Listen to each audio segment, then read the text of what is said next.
El número de tuberías que vamos a colocar en una central estará relacionado con el diámetro de la tubería o de las tuberías, con su longitud, con el diseño de las tomas y elementos de maniobra y con las bifurcaciones o derivaciones que tienen que ver con el número de turbinas a disponer.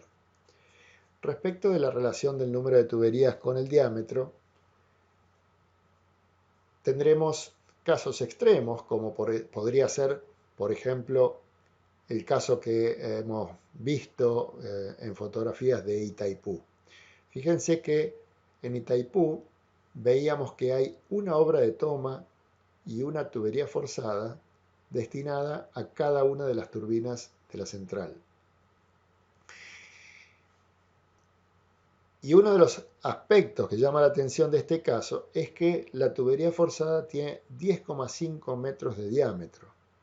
O sea que ya tiene un diámetro que quizás esté cerca de los límites de trabajabilidad, en los límites que nos da la logística para fabricar, transportar, armar este tipo de tuberías en el sitio de emplazamiento. Se suma a eso, en este caso sería la opción, podría tener que ver con el diámetro máximo. Entonces no tendría sentido hacer una tubería todavía de mayor diámetro para luego bifurcarla. Pero a eso se suma el siguiente tema que tiene que ver con la longitud. Si la longitud de la tubería es muy grande, tendrá sentido quizá tratar de reducir al máximo el número de tuberías por una cuestión de costos, porque dos tuberías, aunque sean de menor diámetro, van a significar un costo mayor que una tubería para cumplir con la misma función. Sin embargo, cuando esa longitud no es demasiado importante, hay que pensar en que el costo de las bifurcaciones o de las derivaciones al final de las tuberías podría dar lugar a incrementos importantísimos. Entonces, tuberías cortas posiblemente dieran lugar a soluciones que en principio se acerquen a la tubería individual, una por turbina. Tuberías largas sugieren la conveniencia de un análisis a partir de la mínima cantidad de tuberías para producir las bifurcaciones o derivaciones al final de las mismas. Algo parecido con las bifurcaciones al final pasa con las obras de toma. Bueno, se puede tener una obra de toma global para todo el aprovechamiento o se pueden tener en el otro extremo tomas individuales para cada una de las tuberías y cada una de las turbinas. No suelen ser destacadas las razones que nos lleven a pensar en la conveniencia de la operación independiente en forma total de las turbinas. O sea, me refiero a lo siguiente. Si tenemos un aprovechamiento con una tubería única que después va a tener derivaciones, en caso de tener que hacer un trabajo de reparación o mantenimiento en esa tubería, habrá que sacarla de servicio y sacar de servicio a toda la central. En el otro extremo, si las tuberías fueran independientes, la salida de servicio de una tubería solo sacaría de servicio a una de las turbinas de la central. Bueno, estas razones no suelen ser demasiado incidentes, en tanto y en cuanto las paradas por mantenimiento de las tuberías suelen ser absolutamente esporádicas, de muy escasa frecuencia. Como dato ilustrativo, les cuento lo siguiente. Cuando se hizo la central hidroeléctrica Futaleufú, allá por la década de 1970, la central hidroeléctrica estaba destinada a proveer de energía a la fábrica de aluminio, Alvar, y esa central hidroeléctrica debía tener una garantía de la prestación del servicio muy importante, muy alta. Tal es así que se construyeron dos líneas de alta tensión de 550 kilómetros entre Futaleufú y Puerto Madryn para asegurar que pudiera haber provisión de energía a la fábrica en las peores de las situaciones. Bueno, sin embargo, Futaleufú tiene una sola tubería de aducción entre la obra de toma y la chimenea de equilibrio. Por lo tanto, eso lo que muestra, lo que sugiere es que efectivamente la parada de la central por necesidad de mantenimiento de la tubería de aducción no sería algo previsto con mucha frecuencia. De hecho, en ya 40 y pico de años que tiene funcionando la central hidroeléctrica de Futaleufú, tuvo dos salidas de servicio para trabajos en la tubería de forzada o la tubería de aducción, y el primero de ellos recién fue a los 20 y pico de años de funcionamiento.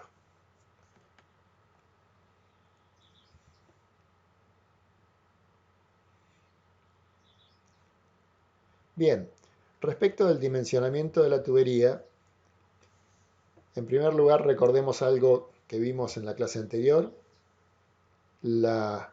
Cuando queremos trabajar con un sistema estable, necesitamos acotar las sobrepresiones por golpe de ariete y por lo tanto solemos imponerle una condición de que la sobrepresión máxima por golpe de ariete que se vaya a producir en una maniobra no supere el 30% del salto del aprovechamiento. Muy bien, de ahí haremos nuestro análisis, veremos si nuestro tiempo de cierre será mayor o menor que el tiempo de cierre crítico, 2L sobre C o 2L sobre A, para poder saber si estamos en caso de cierre lento y poder calcular nuestras sobrepresiones a través de la expresión de Millot, o si estamos en caso de cierre brusco y calcular la sobrepresión de acuerdo a la expresión de Allievi. Veíamos también en la clase anterior que lo normal será que estemos en condición de cierre lento y que, bueno, nos servirá para verificar que la longitud de nuestra tubería no sea excesiva, de tal forma de que si superara la longitud necesaria para no superar el 30% de sobrepresión, introduzcamos en el proyecto una chimenea de equilibrio y continuemos con el mismo. Bien, a la hora de llegar al dimensionamiento de la tubería forzada o la tubería de presión, dispondremos de un criterio aproximado dado por Mannesmann, que lo que nos dice es lo siguiente. Si el salto del aprovechamiento es menor que 100 metros, podemos estimar nuestro diámetro de la tubería forzada con esa raíz séptima de 0,052 por un QP al cubo. El QP es un caudal medio ponderado, que ahora analizamos. Bueno, y dice Mannesmann también que si la altura fuera mayor que 100 metros, modifica la expresión y la pone en función de precisamente h. El caudal ponderado trata de ser aquel caudal que vamos a utilizar en el diseño de la tubería y que produce pérdidas equivalentes al funcionamiento previsto para la tubería a lo largo de todo un año. Ustedes están resolviendo o han resuelto en un trabajo práctico la regulación que permite un embalse y de ahí obtienen que el aprovechamiento que están analizando va a funcionar tantas horas al año con un caudal, tantas otras horas al año con otro caudal y así sucesivamente. Una serie de valores de caudal con una permanencia determinada. Si ustedes consideran que las pérdidas de energía que se producen en una tubería son proporcionales al caudal al cubo, van a poder calcular este caudal medio ponderado, justamente considerando esos caudales al cubo y luego sacando la raíz cúbica, a los efectos de conseguir un caudal equivalente a todos los caudales utilizados a lo largo del año respecto de las pérdidas que producen. ¿Por qué al cubo? Bueno, vamos a hacerla sencilla. Si la potencia de un aprovechamiento es proporcional al caudal por la altura, la potencia perdida, la potencia disipada por fricción en las tuberías, por ejemplo, será proporcional al caudal que circula por las tuberías por la pérdida J, ustedes la conocen como una pérdida en valor de altura de columna de agua, es decir, pérdidas por unidad de masa, y esas pérdidas J son aproximadamente proporcionales al cuadrado del caudal. Por lo tanto, el producto de caudal por J nos dará un valor que es aproximadamente proporcional al cubo del caudal. De ahí que ese caudal medio ponderado que nosotros buscamos está relacionado con estas expresiones en donde consideramos cada uno de los caudales de funcionamiento de la central a lo largo del año elevados al cubo.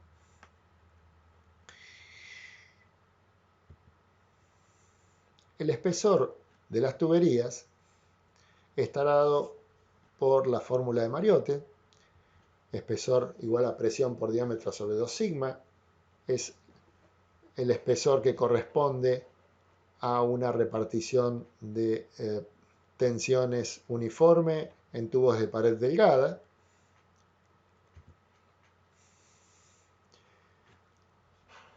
Y se recomienda no utilizar espesores por debajo de determinados valores para evitar deformaciones inconvenientes o aplastamientos de la tubería por la presión externa. Es decir, habrá una recomendación de espesores mínimos en la cual hay una diversidad de opiniones y de autores que recomiendan distintos valores, como por ejemplo tenemos acá los apuntes del ingeniero Cota de la UBA, que dicen que el espesor mínimo recomendado es de 8 milésimas del diámetro. También tenemos la fórmula de Lievi para contrastar esa apreciación. El manual de la European Small Hydropower Association, la Asociación de Pequeños Aprovechamientos Hidroeléctricos Europeos, nos da otra expresión. Acá tenemos espesor mínimo en función del diámetro en milímetros, y ya de entrada hay una suma de 1,2 milímetros. Esto típicamente tiene que ver, estas sumas de valores fijos tienen que ver con la recomendación que se usa habitualmente de agregar al valor de cálculo del espesor, cuando estamos hablando de tuberías de acero, que es el caso típico para las grandes tuberías, al valor de cálculo agregarle al menos 1 milímetro, considerando que el mismo pueda llegar a ser perdido a lo largo de la vida útil por corrosión, por ejemplo. Luego tenemos acá otra expresión del manual de Eletrobras, por ejemplo, de la empresa de electricidad brasilera, que también nos da una recomendación de espesor mínimo. En cualquier caso, el dimensionamiento deberá tener en cuenta las pérdidas en la tubería, Pérdidas por rozamiento, pérdidas por cambio de dirección, pérdidas por contracciones o por reducciones de la sección o por derivaciones, todos elementos que ustedes han visto en hidráulica. Y con todos esos conocimientos, lo que vamos a hacer para encontrar el diámetro más conveniente de la tubería desde un punto de vista económico es calcular el mismo a partir de una optimización técnica económica. ¿De qué se trata el método? Se trata de encontrar aquel valor en el que el costo total a afrontar sea el mínimo. Y ya vamos a ver de dónde surge. En primer lugar, vamos a ver que hay dos costos que podemos incluir en una valoración del costo total de una tubería. El costo total de la tubería lo vamos a considerar integrado por un costo anual de la energía perdida más un costo anual derivado de la inversión en la misma tubería, en lo que sería la instalación de la tubería. Es decir, podemos anualizar la inversión en la tubería y obtener un costo anual derivado de esa inversión, y podemos computar cuál es el valor o el costo anual de la energía perdida por esa tubería. El significado de esto en realidad es bastante sencillo. El hecho de conducir el agua por la tubería implica perder en la misma, por fricción, una determinada cantidad de energía. Esa energía que perdemos en la tubería es energía que no vamos a poder vender. Es energía que tiene un valor de mercado. Entonces, si consideramos tuberías de diámetros muy grandes, vamos a tener muy poca pérdida de energía y por lo tanto vamos a vender casi toda la energía disponible, pero vamos a tener que afrontar una inversión muy importante.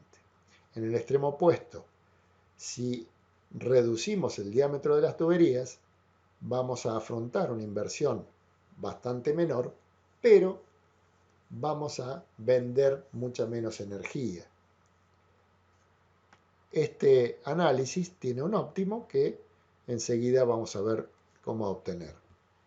Cuando hablamos del costo anual de la energía perdida, podemos considerar, como decía antes, que la potencia perdida será, redondeando, 8 veces el caudal por las pérdidas. Y si las pérdidas las calculáramos por la expresión de Darcy-Weisbach, obtendríamos que aproximadamente la potencia perdida nos daría esta expresión de 64 veces caudal ponderado al cubo por el factor de fricción sobre g pi cuadrado por 1 sobre diámetro a la quinta. Lo que vamos a tratar de obtener es las expresiones en función del diámetro. Bien, la energía perdida a lo largo de un año será la potencia perdida por todas las horas de un año, las 8.760 horas, y por lo tanto vamos a obtener que la energía perdida es una función del diámetro a la quinta. Todo el resto de los elementos a esta altura de nuestro análisis son conocidos. El costo de esa energía perdida será la cantidad de kilovatios hora, megavatios hora que estemos perdiendo por fricción en esa tubería, multiplicada por un costo, o sea, por el valor que nosotros podríamos lograr por la venta de cada uno de esos kilovatios o megavatios hora. Por lo tanto, si consideramos dentro de un factor K a todos los elementos menos el 1 sobre diámetro a la quinta, vamos a tener una función del costo anual de la energía perdida que nos da precisamente en función de 1 sobre el diámetro a la quinta. Eso nos da esta curva, o una curva de este tipo, en donde vemos que el costo anual en función del diámetro, por supuesto, se reduce, ya que, como decía, el incremento del diámetro produce una reducción de las pérdidas de energía. El otro elemento a integrar como costo de nuestra tubería es el servicio anual del capital invertido. O sea, lo que vamos a buscar es una anualización de la inversión en la tubería. Para eso vamos a considerar el valor anual que corresponde a una determinada vida útil y a una determinada tasa de interés, lo cual nos va a permitir encontrar ese factor de recuperación de capital que vimos hace algunas clases, y podremos encontrar, en función de el volumen de acero, que significa la tubería de un determinado diámetro,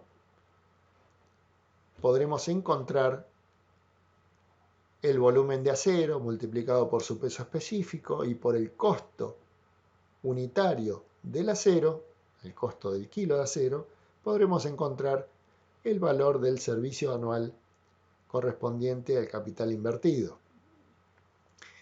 Nuevamente, agrupando todos los elementos que deberán ser datos para dejar la función solamente reducida a la intervención del diámetro, tendremos ahora que el servicio anual del capital invertido nos da una función cuadrática en función del diámetro que, por supuesto, nos da ascendente en la medida que el diámetro crece.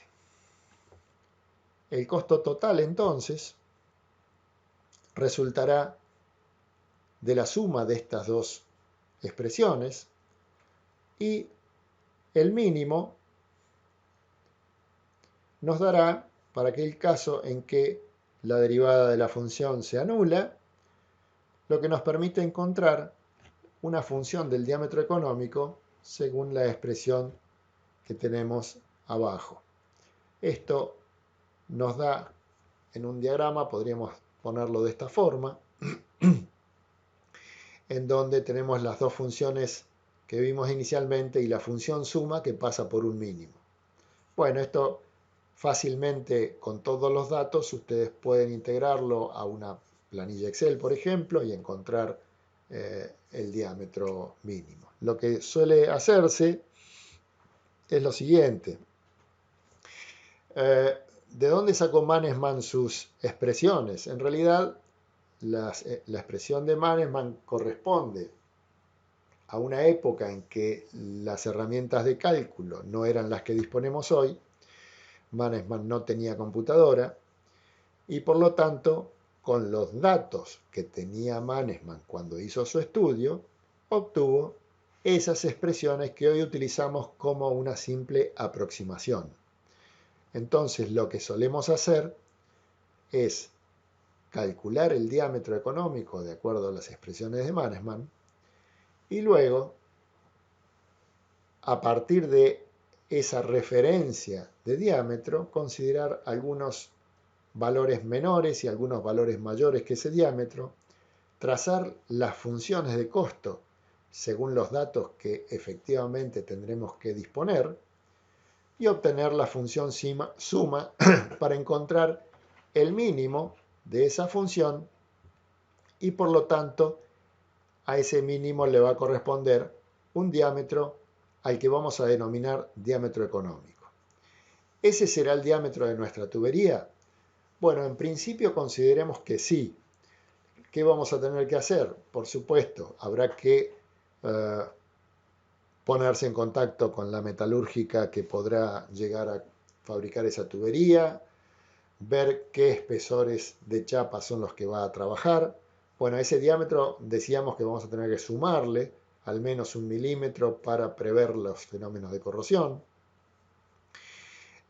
Ponernos de acuerdo entonces con la metalúrgica sobre cuál será el diámetro finalmente que va a utilizar esa tubería. Si el espesor de la chapa que podemos llegar a disponer no es exacto el que nosotros supusimos, por supuesto que nos va a dar con alguna pequeña diferencia. Bien, ahora si nosotros consideramos lo que hemos visto hasta ahora, nos da el diámetro económico para un aprovechamiento haciendo un solo cálculo que corresponde a la sección en que la tubería tiene más presión. O sea, nosotros estamos calculando el diámetro económico de una tubería forzada para una condición de presiones en la tubería que será la presión estática más el 30% por sobrepresión de golpe de ariete en el punto más bajo de la tubería, o sea, la peor de las situaciones. ¿Será eso lo que va a ocurrir en toda la tubería? Bueno, todo el resto de la tubería va a quedar sobredimensionada. Bueno, efectivamente, por eso vamos a ver si el espesor mínimo está muy lejos de ese espesor que nos dio la tubería que estamos calculando y hacer algunos análisis adicionales. Veamos lo siguiente. Espesor mínimo supongamos que debe ser mayor o igual que 8 milésimas del diámetro. El espesor lo calculamos por la expresión de Mariotte y vamos a considerar las presiones como la presión del aprovechamiento más la sobrepresión por golpe de ariete del 30%. Como les venía diciendo, nosotros hicimos recién un análisis que nos llevaría a calcular el diámetro económico, el diámetro óptimo para las condiciones más fuertes, las condiciones más severas que debe soportar esta tubería en el punto final. Ahora veamos lo siguiente. En el esquema estamos viendo la representación de una tubería con un par de curvas, la representación de la línea de energía estática y la representación de una sobrepresión por golpe de ariete delta H.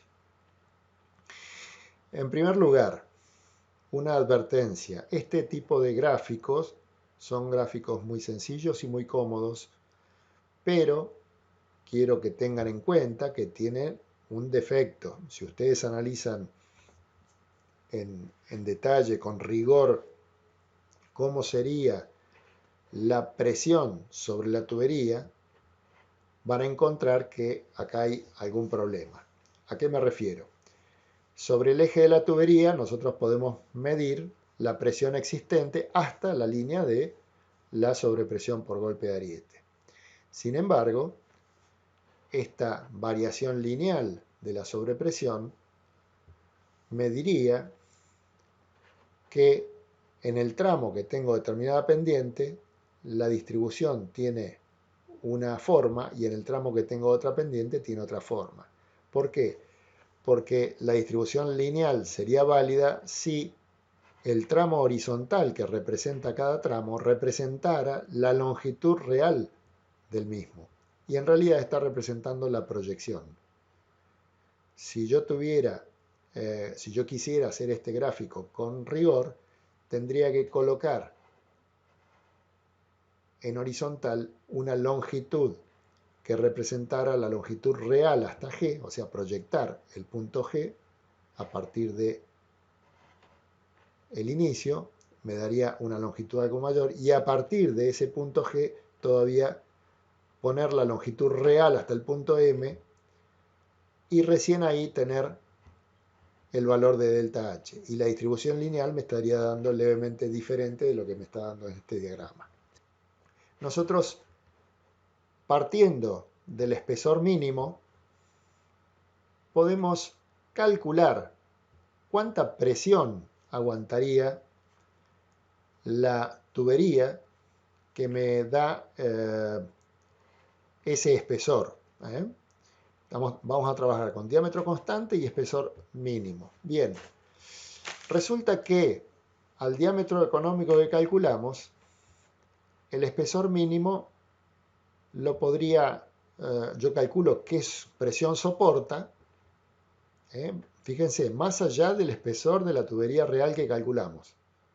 Yo digo, bueno, ese diámetro de tubería que me dio, el cálculo del diámetro económico, le pongo espesor mínimo y me soporta, por ejemplo, alrededor de 100 metros. Por eso Mannesmann pone una expresión hasta 100 metros y después la pone variable. En realidad, esto está dando no muy lejos de 100 metros de altura. Si yo trazo una paralela a la tubería que me vaya cubriendo la misma con esa presión mínima que soporta con el espesor mínimo precisamente, voy a encontrar este punto de intersección. En ese punto de intersección digo, bueno, no puedo seguir aguas abajo de ese punto con el espesor mínimo. En ese punto le agrego, por ejemplo, 1 milímetro. Supongamos que la chapa viene de fábrica con un rango de variación de a 1 milímetro. Entonces, bueno, le agrego 1 milímetro o el delta E que corresponda al espesor de chapa de fábrica. A ese delta E le corresponde un delta de H, que lo puedo calcular. El H mínimo yo lo calculo en función de la expresión de Mariotte, despejando justamente H. Al delta H lo despejo y también encuentro cuál es el incremento de presión que me significa cada aumento de espesor, sea de 1 milímetro o sea del valor que sea. Bien, le agregamos espesor a la chapa y otra vez volvemos a hacer lo mismo. Vemos hasta qué punto estamos cubriendo el diagrama de presiones. Bueno, lo cubrimos hasta B. Ahí tenemos que poner otro milímetro más y así sucesivamente hasta llegar al final de la tubería en donde tendremos el espesor máximo que habíamos calculado inicialmente para el diámetro con toda la presión del aprovechamiento. O sea que la tubería, si el aprovechamiento fuera con un salto H muy superior a los 100 metros, no tendría sentido hacer toda la tubería con el espesor que le corresponde al punto de máxima presión, sino que le pondríamos el espesor necesario en cada uno de los tramos en que podríamos dividirla.